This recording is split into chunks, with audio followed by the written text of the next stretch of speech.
Él es chileno, producto chileno, Made in Chile, estudió teología en la Universidad Dentista, hizo un máster en teología en la Universidad del Plata, estudió medicina en la Universidad del Plata, egresó, y ahora está trabajando acá en Chile, en Chihuayante, lo que es una comuna del Gran Concepción, está en un CESFAM. Él es casado con nuestra hermana Sandy Guíñez y es padre de Naguib y Gabriel. Así que con ustedes dejamos a nuestro hermano para que nos acompañe con esta palabra del Señor. Gracias por el cariño. Bueno, vamos a repasar la lección y el título, el título fue hecho para este día. Es increíble cómo justo la lección de hoy habla de, está relacionada o cercana al Día del Médico. El folleto completo, sabemos, habla de la educación. Son 12 lecciones, pero la número 10 se llama la educación artística y científica. Y díganme ustedes si no la medicina es un arte y es una ciencia, donde podemos decir que se expresa, ¿verdad?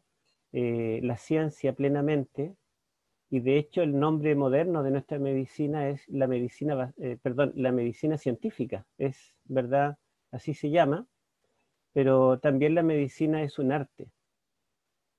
Solo para hacer un diagnóstico no basta con conocimientos, con teorías, sino que hay que ver un montón de factores para lograr convencer a un paciente que cambie el estilo de vida. Yo he tenido que hacer hasta llamados a dejar el pan blanco, por ejemplo, y da resultados. Entonces, hay mucho de arte en la ciencia, aunque aquí el título del folleto, de acuerdo a lo que estuve leyendo todos los días, está mostrando la educación artística y científica como el panorama completo, ¿verdad?, del currículum académico en general, tanto de la educación básica, media, universitaria. Lo que se aprende es arte y ciencia. Así se puede resumir, digamos, el currículum educativo de cualquier institución y a cualquier nivel. Pero también nosotros seguramente nos hemos dado cuenta que se pone como un contraste entre el arte y la ciencia. En esa canción yo no sé quién la canta porque sé muy poco de música, pero cuando dice será un ingeniero, dice el abuelo, un gran arquitecto, un artista, será un bohemio, etc. Generalmente se piensa que un artista se muere de hambre, va a ser bohemio, en cambio un científico va a ser alguien serio, va a ser alguien que va a tener grandes logros en la vida. Eh, y bueno, entonces se ponen como un contraste. También el arte se ve como algo ya subjetivo completamente, ¿cierto? Para mí una pintura puede ser hermosa y para otra persona puede ser horrible. Entonces, el arte es como un sinónimo de subjetividad.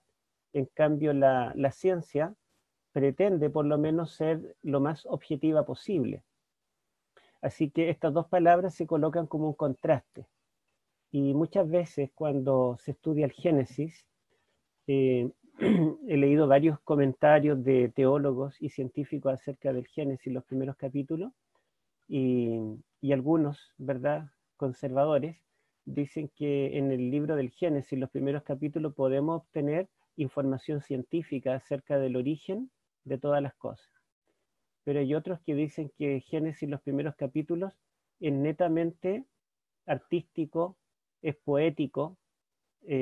Allí no debemos buscar información científica, sino que debemos detenernos en el estilo literario y es prácticamente como algo que debemos buscar un significado.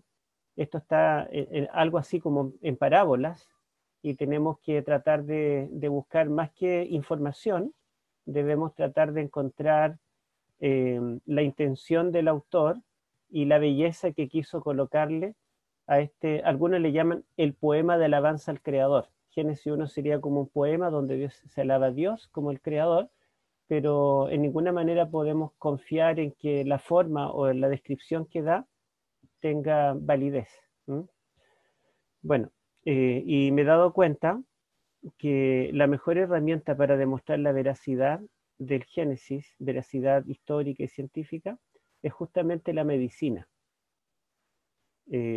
Por ejemplo, en este tema de la pandemia, repasando un poco cómo la ciencia médica ha enfrentado las pandemias a lo largo de la historia, hay cosas muy chistosas porque, por ejemplo, uno de los grandes médicos del siglo XVI decía que para evitar contagiarse en la peste bubónica no había que mirarse los ojos, porque la peste bubónica se contagiaba por mirarse los ojos.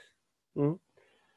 Otro gran catedrático de una universidad de París decía que la peste bubónica había nacido por un terremoto que había habido en Italia, donde se abrió algunas placas geológicas y subió humo del infierno, que estaba contaminando el aire, el humo del infierno, entonces la gente se enfermaba y moría. En fin, eh, sin embargo, nosotros vemos que cuando leemos allí en Levíticos capítulo 12 al 15, nos dice que para enfrentar una pandemia, lo primero es el aislamiento social, ¿verdad? Después, usar barbijo o mascarilla. En tercer lugar, el lavado de manos, cambio de ropa y también la cuarentena, que en realidad la palabra cuarentena la adoptó un papa en el siglo XVI, justamente de Levítico 12, cuando dice que la mujer en el puerperio debe estar 40 días, ¿verdad? En su hogar y con algunas características especiales mientras se recupera, vuelve al estado anterior, pero en realidad Levíticos capítulo 14 y capítulo 13 hablan de 7 o 14 días de cuarentena para una persona que contrae una enfermedad infecciosa. Bueno, en fin, todas las medidas modernas para enfrentar una pandemia nosotros las tenemos en la Biblia. Y eso nos da confianza para creer que la información bíblica, aunque esté en un contexto ritual, en un contexto teológico, en un contexto salvífico, tiene información científica confiable y que nosotros podemos usarla todavía. Dentro de los colegas, acá en el Cefán hay unos 20 médicos y hay una doctora que es, aparte de ser médica, ella también es naturópata. Y ella tenía en Viña del Mar una especie de clínica en la cual atendía con métodos naturales. Ella tiene ideas media hindúes, así como bien raras.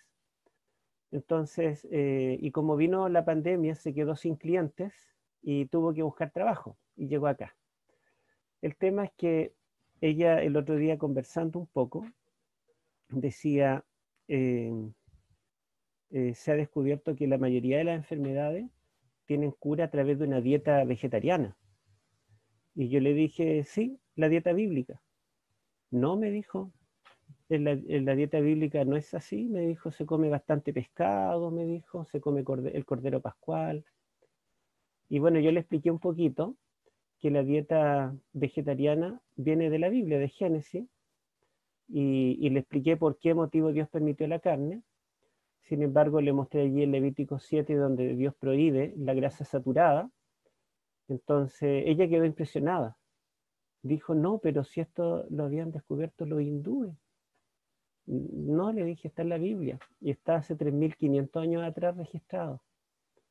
Entonces, fíjense ustedes cómo la Biblia es muy sólida en cuanto a ciencia y también hermosa en cuanto a arte. Interesantemente que Génesis es uno de los libros más bellos literariamente. El doctor Jacques Duchamp hizo su tesis doctoral en, en la estructura literaria del libro del Génesis y muestra toda la belleza de las distintas figuras literarias, está saturado de arte. Incluso el doctor Duchamp cuenta las palabras de cada versículo y uno va viendo cómo la cantidad de palabras tiene relación con el contenido y está todo, pero fríamente calculado. Conversando con un amigo que es científico en Chile, tiene un doctorado en física, él decía que el universo es impactantemente artístico. él dice que todo está como finamente diseñado, cada detalle, cada cosa en el universo.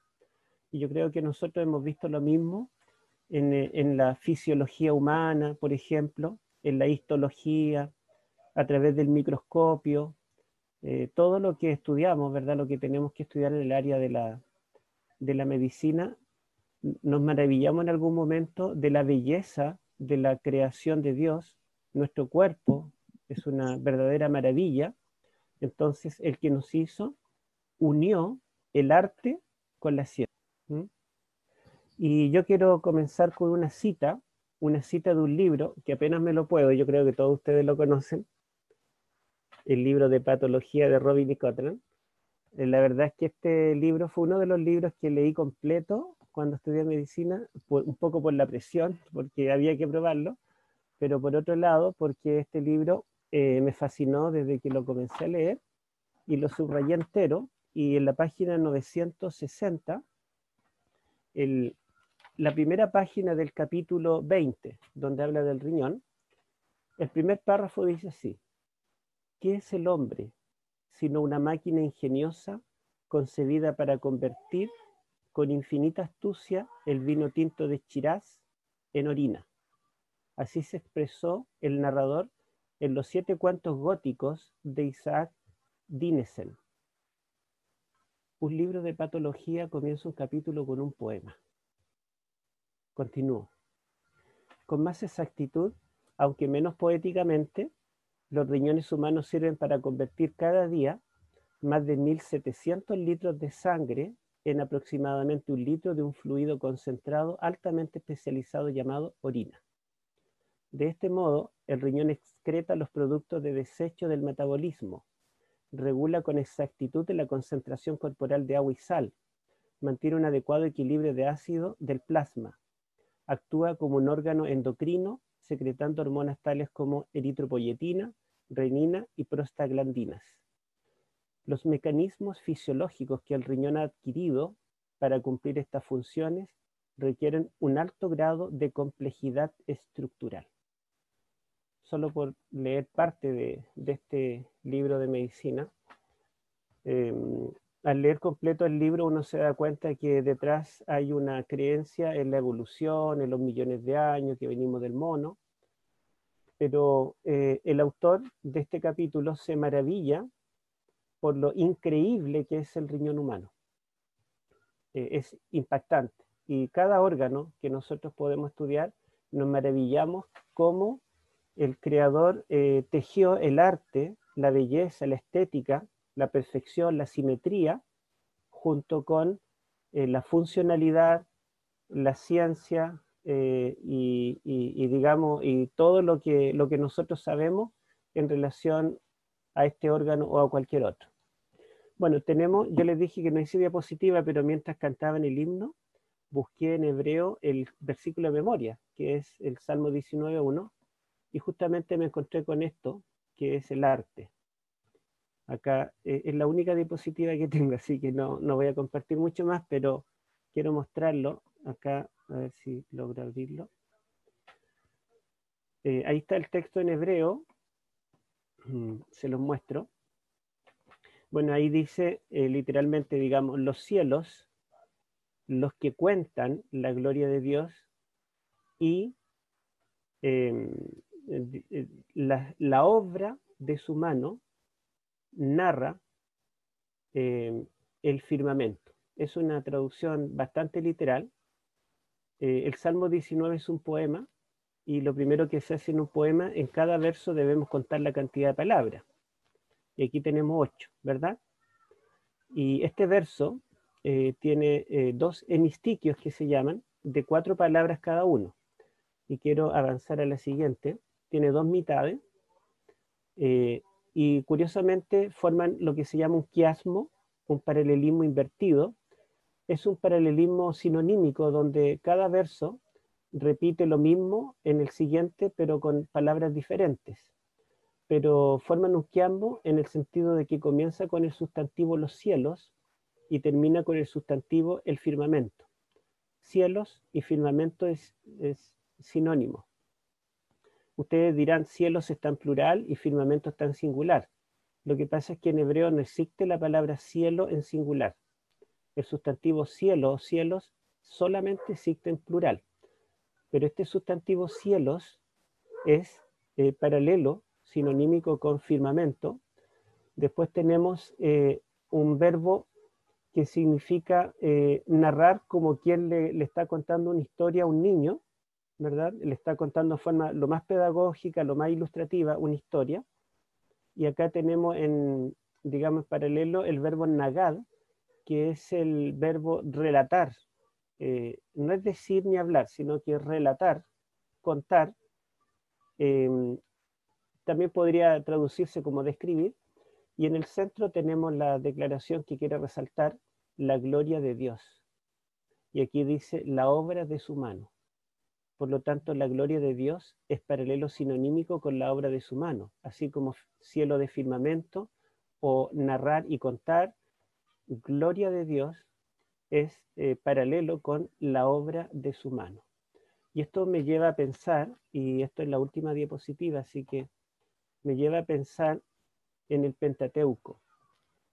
Dios manifestaba su gloria en la creación cuando podía encontrarse con el hombre cara a cara, y es el clímax del Pentateuco, el centro, cuando en el día de la expiación había un hombre que podía contemplar la gloria de Dios sobre el arca. Entonces inmediatamente podemos conectar nosotros la doctrina del santuario, podemos conectar la creación del Génesis y darnos cuenta, ¿verdad?, a través de este salmo, que la gloria de Dios no solamente puede ser vista en el santuario sobre el arca o viendo a Dios cara a cara, sino que también puede ser contemplada quizá más pálidamente al estudiar la naturaleza. Los cielos están hablando, los cielos nos están contando una hermosa historia, la historia del Creador. Hay una cita de Elena de White que la encontré justo aquí en el folleto, donde dice ella que el que hizo el cielo, la tierra y todas las cosas fue Jesús mismo. La persona de la Trinidad que debía morir para salvarnos. Entonces dice ella después que Jesús quiso dejar huellas en cada cosa que Él creó, donde nos hablara del amor de Dios y del plan de redención. Yo creo que ustedes cuando estudiaron biología celular, por ejemplo, les impactó ver que hay un conflicto entre el bien y el mal. Hay glóbulos blancos que nos defienden contra los patógenos. Y en este conflicto me sorprende el tipo de armamento de cada bando. Por ejemplo, la perforina, que abre la pared de una bacteria, y la bombecina, ¿verdad?, que es como una granada que la tira adentro y explota. Es interesante, ¿verdad? También el sistema inalámbrico para comunicarse entre bacterias, algo que se adelantó, ¿verdad?, el internet inalámbrico. Pero lo más impactante es que el arma secreta, el arma más poderosa de los glóbulos blancos y de las células buenas, es la muerte celular programada, la apoptosis, cuando una célula está dispuesta a llegar al sacrificio para salvar al cuerpo. Entonces, y aquí veo esta cita de Elena de White, donde dice que Jesús, cuando creó cada cosa, quiso dejar alguna huella en la naturaleza, alguna huella que nos mostrara el plan de redención, donde nosotros pudiéramos contemplar la gloria de Dios, aunque fuera pálidamente, así como se podía contemplar en el santuario. Entonces, creemos que efectivamente la educación, desde el arte, ¿verdad?, todo el espectro hasta la ciencia, debe estar centrada en el Creador. Nuestra educación debe ser así. Y eso nos muestra que medicina podemos estudiar en cualquier facultad, y hay algunas mucho mejores que la Universidad Adventista en prestigio, en varias cosas, pero la verdad es que el enfoque cristocéntrico, el enfoque misionero, es, ¿verdad?, es muy especial en una institución nuestra. Bueno, por otro lado, ya pasando, digamos, el día domingo, el día lunes, nos dice que la educación de las ciencias, de las artes, debe contemplar digamos, al autor de la creación. Debemos nosotros considerar a Dios. Y sobre todo, ¿verdad?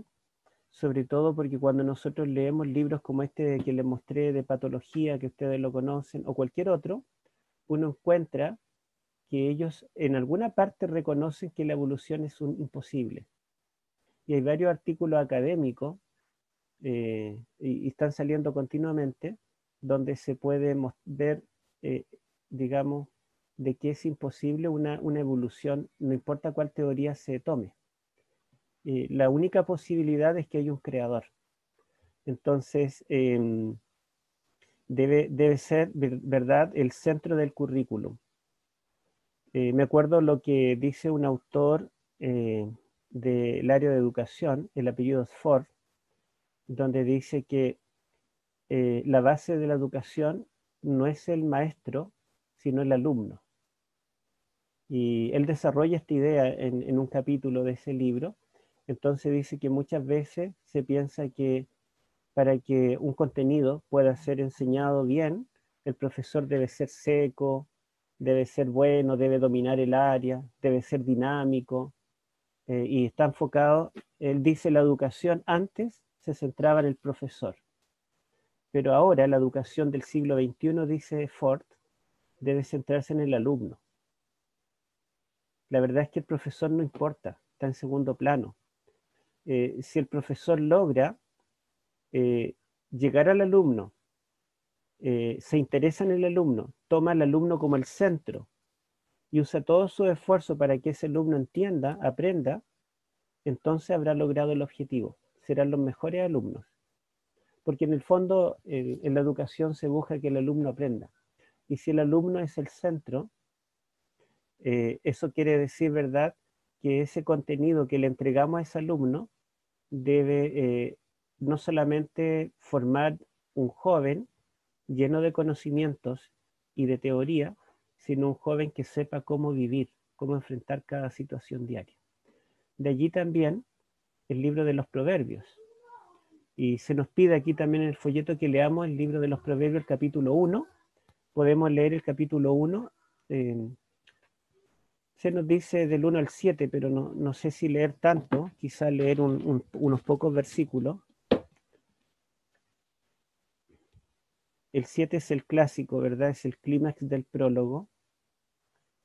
Proverbios también es una obra de arte literaria. El capítulo 1 de Proverbios, y bueno, como es una escuela sabática y tenemos que compartir, quizá alguien podría leer algunos versículos. Quiero que leamos mejor del 1 al 7 porque quiero resaltar algunos puntos. A ver, Sebastián Quinteros, ¿tú podrías leer Proverbios 1 del 1 al 7? Ya, leamos. Los proverbios de Salomón, hijo de David, rey de Israel, para entender sabiduría y doctrina, para conocer razones prudentes, para recibir el consejo de prudencia, justicia, juicio y equidad, para dar sagacidad a los simples y a los jóvenes inteligencia y cordura.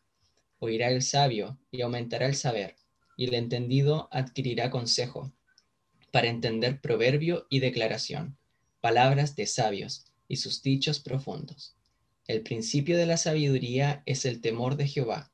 Los insensatos desprecian la sabiduría y la enseñanza. Ya.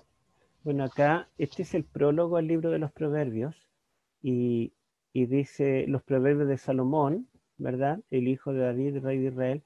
Y después hay varios fíjense, para entender, para conocer, para recibir, para dar sagacidad, para entender, perdón, hay muchos paras y eso significa que está enunciando el propósito del libro. ¿Para qué escribe este libro Salomón?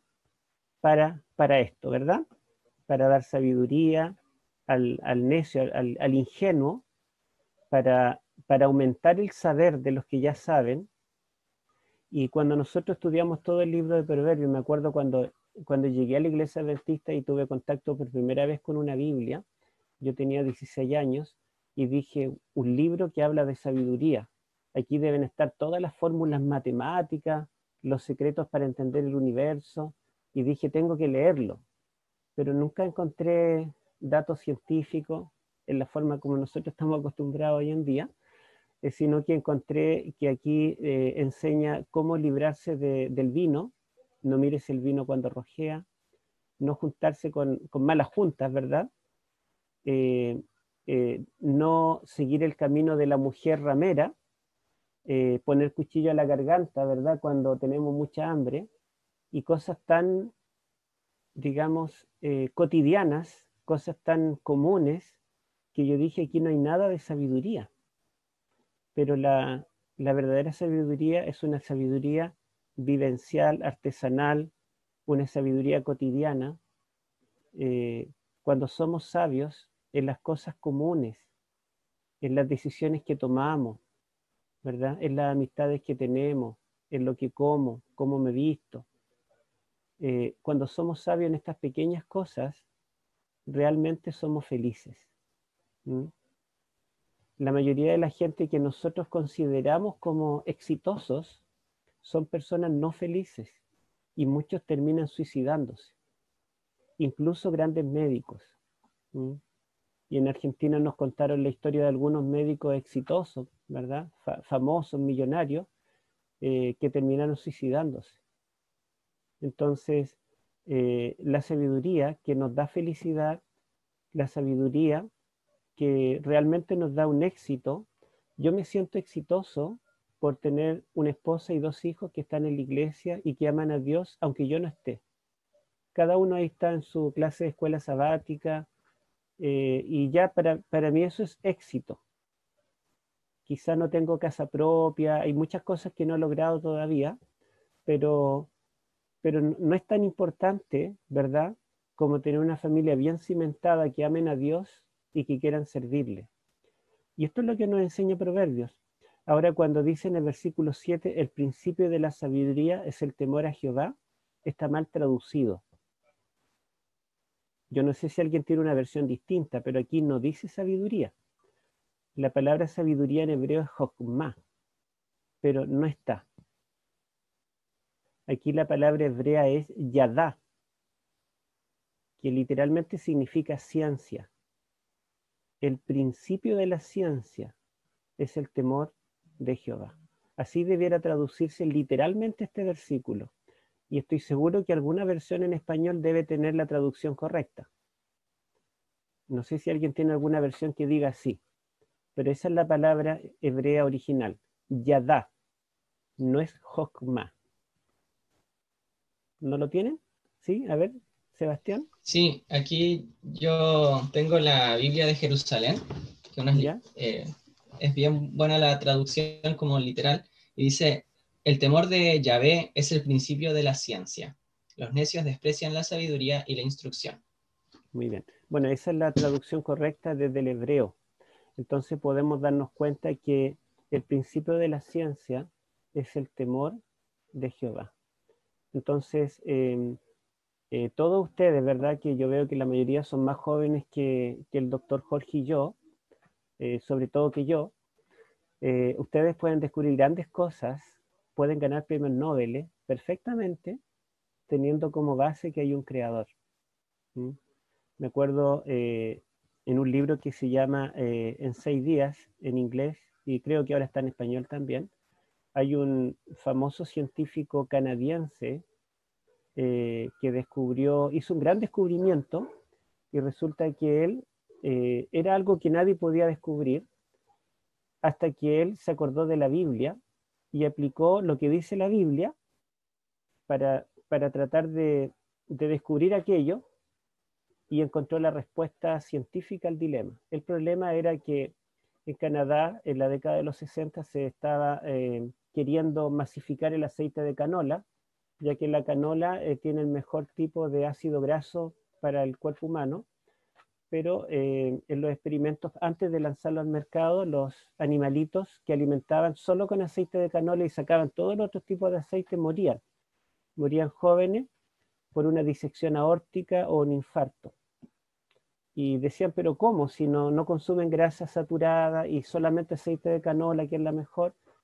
Y, y bueno, hicieron miles de cosas. Entonces los principales científicos, de acuerdo a la teoría de la evolución, dijeron lo más probable, porque lo hacían con ratas, es que como la rata está en un distante evolutivamente del ser humano, probemos con perros. El perro, un mamífero más grande, está más cercano evolutivamente al ser humano, probemos con perros, y morían igual. Entonces, no sabían cuál era el dilema y se gastaron 10 años de investigación, los mejores científicos fueron pagados para esto, hasta que contrataron a este científico cristiano, que no era adventista, pero él leyó Génesis y vio que la dieta del Génesis era vegetariana efectivamente, pero era variada.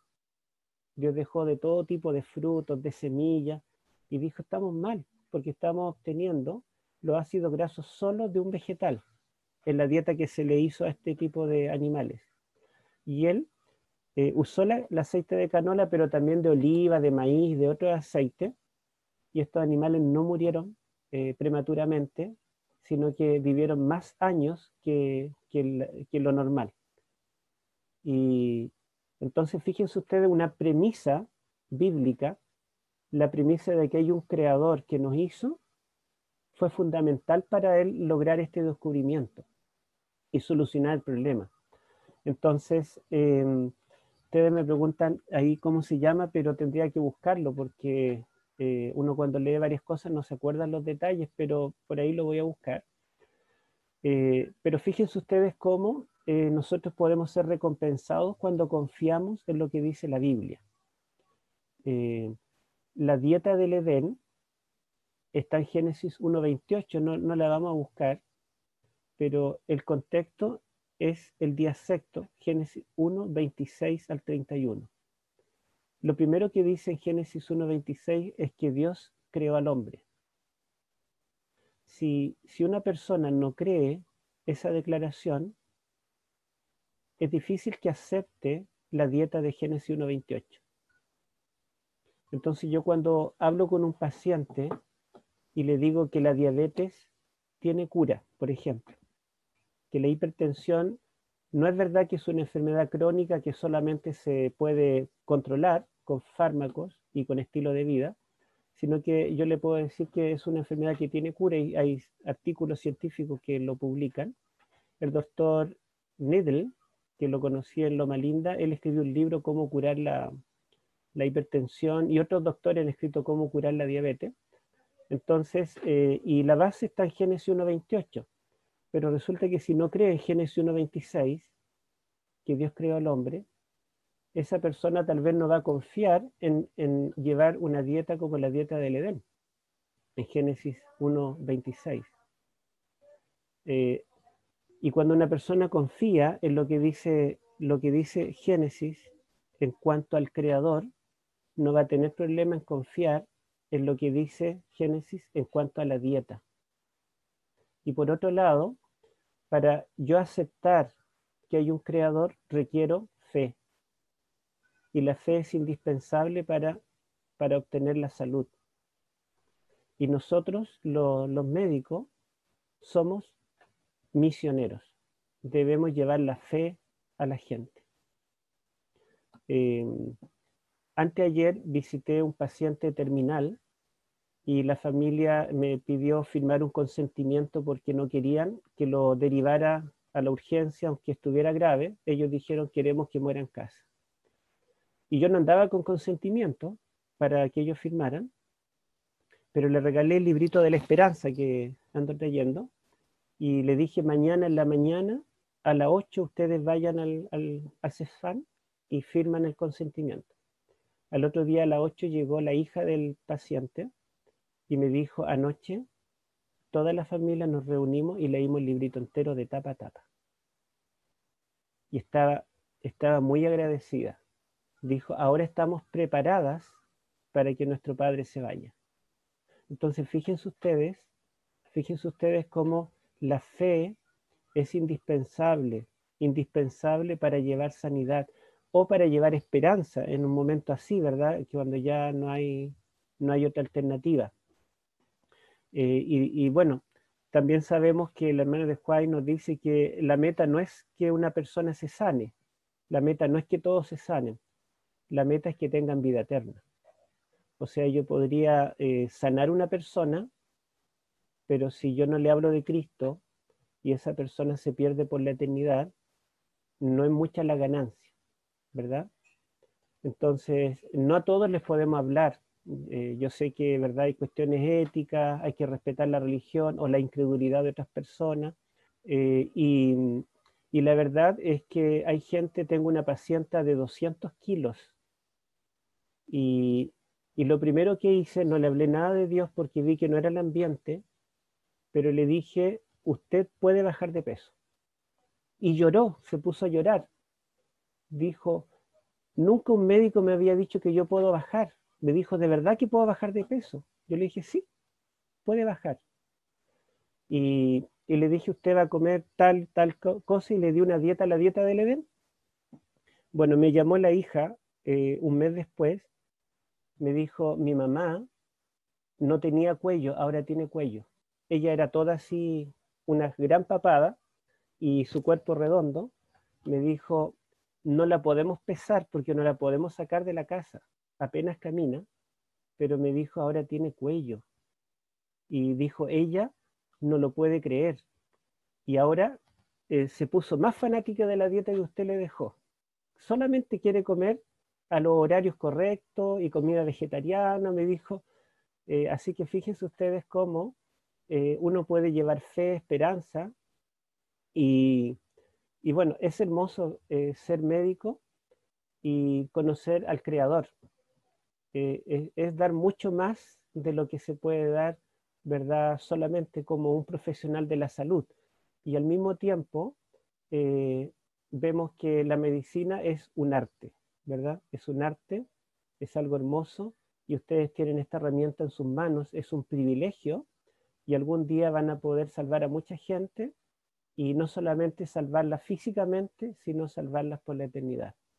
Que Dios les bendiga y bueno, gracias por darme la oportunidad de compartir esta escuela sabática, este repaso. Perdón porque no hice hablar a nadie, pero bueno, espero que podamos sacar alguna lección y practicar y creer lo que se nos dice, lo que nuestra iglesia nos ha enseñado. La verdad es que es tremendo lo que tenemos en nuestras manos, es una gran bendición.